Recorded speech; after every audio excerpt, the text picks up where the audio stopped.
Сайн байцгаана уу? Та бүхэндээ энэ өдрийн мэндийг хүргэе. 365 өдөр гайхамшигтай хамт подкастын маань 24 дахь дугаар эхлэхэд бэлэн боллоо. Та бүхний итгэл танд Панда байна. To thine own self be true. William Shakespeare. За тэгэхээр өнөөдрийн маань персепт бол бид бүхний мэдэх алдартай зохиолч бодлого William Shakespeare. Та бүхэн мэднэ шүү дээ. Түүний хамгийн алдартай зохиолуудын нэг болох хүн болгоны мэддэг Romeo and Juliet. Тэрээр хэдүүлээ жоохон түүхийн үзэх юм бол тэрээр 1564 оноос 1616 оны хооронд амьдарч ирсэн. Бас юу юм штэ. Жүжигчин байсан юм байна. Actor.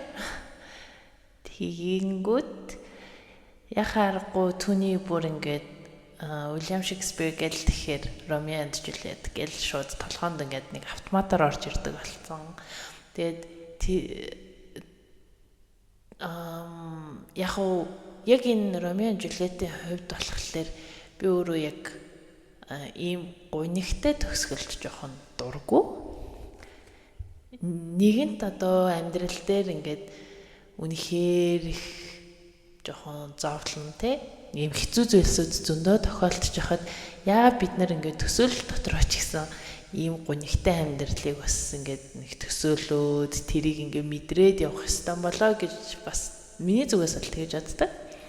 Хүн болгон бас тэгж бодох албагүй шүү дээ. За тэгэхээр түүний хэлсэн персепт болохоор зүгээр яг ингээд орчуулад үзвэл өөртөө үнэнч байг. Бид бүхэн ингээд нэг ярьдаг да. Өөртөө үнэнч бай гэдэг нь одоо яг яах ёстой болж гэдэг юм уу те? Бид ингэдэг юм л те.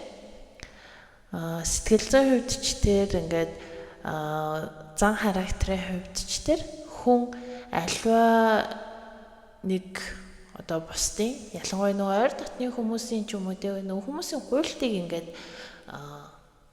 зөвшөөрөхдөө хэрэг ингээд нөгөө нэг үнэхээр жоохон хэцүү биелүүлж болохооргүй гуйлт байсан ч гэсэн ингээд нэг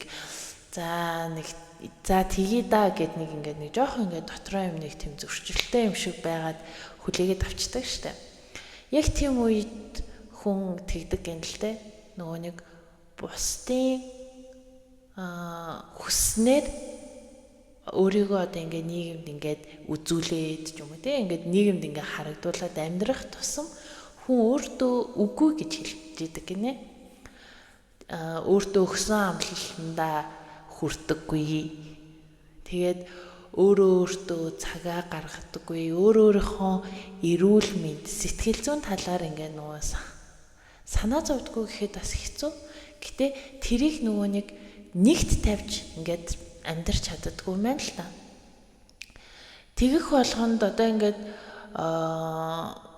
наад захын юу гэхэд би хэдүүлээ ингээд өөрсдөө их имлэгт үзүүлдэг бай. Ингээд асуугаад үзье. Хэрв таны ингээд нэг жоохон нуруу өвдөөд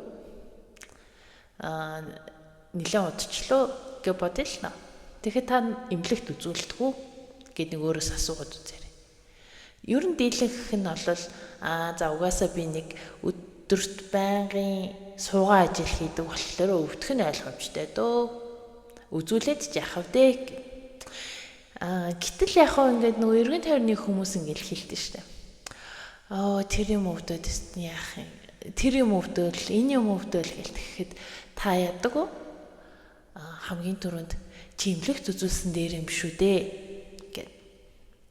За ингээд нэг хоёр өөртөө нөгөө нэг за гэж хэлж чаддгүй хүмүүс бие биендээ ингээд нэг зөвлөгөө өгөөд амьдэрдэг. Яг ингээ харахаар өөртөө үнэнч бай гэдэг нь нөгөө нэг өөрийгөө нэгт өөрийнхөө хэрэгцээ болон өөрийнхөө эрүүл мэнд өөрийнхөө хувьд ингээд нэгт тавиаг гэсэн үг болохоос ш одоо нөгөө бусдад туслахаа бол ч юм уу те эсвэл бол бусдыг бусдад одоо нөгөө инэрэнгүй байхаа болмол гэдэг нэг тийм утгатай өмнөх өдрүүдийн перцептиг ингээ өгөөсгсөн утгатай үг бол биш. Та яагаад гэвэл ингээд өөрөө хамгийн одоо нөгөө бэс дээр хамгийн сайнаараа ингээ байж чадсанаар хамгийн эрүүлээрээ байж чадсанаар та бусдад туслах танд нөөц бололцоо гарч ирнэ. Та өөрөө ингээл зовоол, өвдөөл ингээд амьдрал чинь амар ингээ хэцүү байж хахад бусдад бас ингэж нэг туслах гээд өөрийгөө бүр ингээ шавхаад ингэдэг. Гэтэл яхин хин танд туслах уу? Яг тэр үед чинь. Тийм болохоор өнөөдрийнхөө даалгавраар та өөрийгөө нэг өөрийнхөө биеийг сонсоод үзээрэй. Тэгээд танд үнэхээр ингээд нэг за одоо энэ нас арай болох байж те. Бүр хамгийн энгийн жишээ нь сая дурцсан имлэгт та өөртөө байгаа ямар нэгэн удаан илэрсэн зовиораас болж хизээ сүлт хандсан бэ? Хэрвээ хандаагүй бол заавал өөртөө цаг гаргаад хандаарай гэж зөвлөе. За тэгээд өнөөдрийнхөө дугаарыг үгээр өндөрлөж байна. Энэ хүртэл хамт байсан та бүхэндээ баярлалаа. 365 хоногийн турш чамтай хамт байх чиний итгэл таамт Панда.